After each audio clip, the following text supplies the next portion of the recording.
Good afternoon. Thank you very much for coming. The Secretary General will start with an opening statement, and then he will, of course, take your questions. Secretary General. Good afternoon.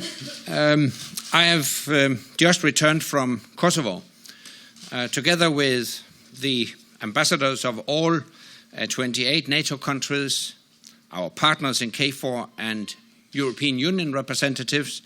I visited our troops and thanked them for the great job they are doing.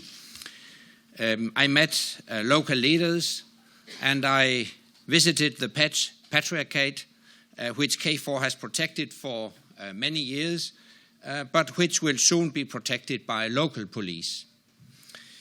I visited Kosovo many times, and what I saw yesterday was clear progress on the ground and a real sense of optimism in the people.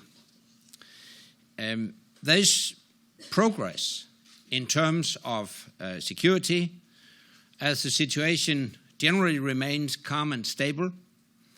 There is progress in the ability of the local authorities to maintain law and order and to provide security for cultural and religious sites. And there is progress politically. Je salue la décision de l'Union européenne d'entamer des pourparlers d'adhésion avec la Serbie et des négociations avec le Kosovo sur un accord de stabilisation et d'association. Ces décisions montrent que le dialogue est la voie à suivre. Je ne doute pas que l'accord entre Belgrade et Pristina sera mis en application de manière concrète et cohérente. And KFOR will continue to play its role by ensuring a safe and secure environment for all people in Kosovo.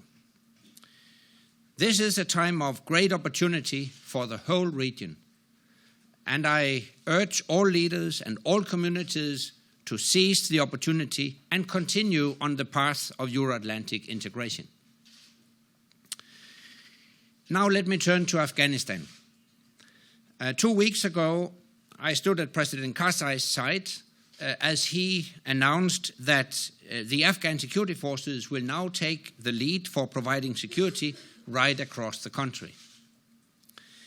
This is a turning point for Afghanistan and for ISAF.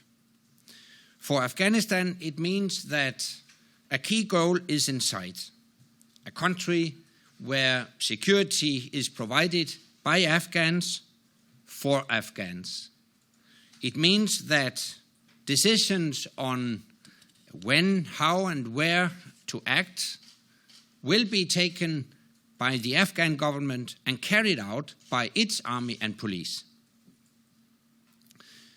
For ISAF, it means that we will no longer plan, lead, or execute combat operations, but we will continue to help the Afghan troops on such operations when needed. We will remain ready for combat until the end of 2014. By any standards, this transition is remarkable progress. Remember that 10 years ago, there were no Afghan national security forces. 5 years ago, there were a fraction of their current strength. 2.5 years ago, at the Lisbon summit, when we agreed with President Karzai on the roadmap for transition, some questioned whether it could be done. We have shown that it can be done. And it is being done. Time and again, we have seen the Afghan forces stepping up to the challenges they are facing and managing them with ability and resolve. They have dealt quickly and competently with complex insurgent attacks without ISAF assistance, while they still have work to do. We will continue to develop their skills and their institutions And at the end of 2014, we will not close the book on Afghanistan. We will open a new chapter with a smaller non-combat mission to train, advise, and assist the Afghan forces.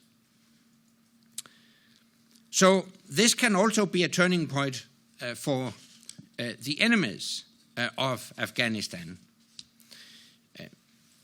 The old Taliban saying that you have the clocks, we have the time, no longer holds. And the Taliban can't just wait us out. The Afghan security forces are strong, and they are getting stronger.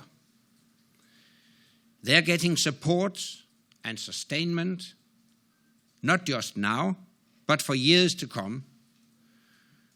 As they stand ready to sustain the progress of the past 10 years, the international community will continue to stand with them. And with that, I'm ready to take your questions.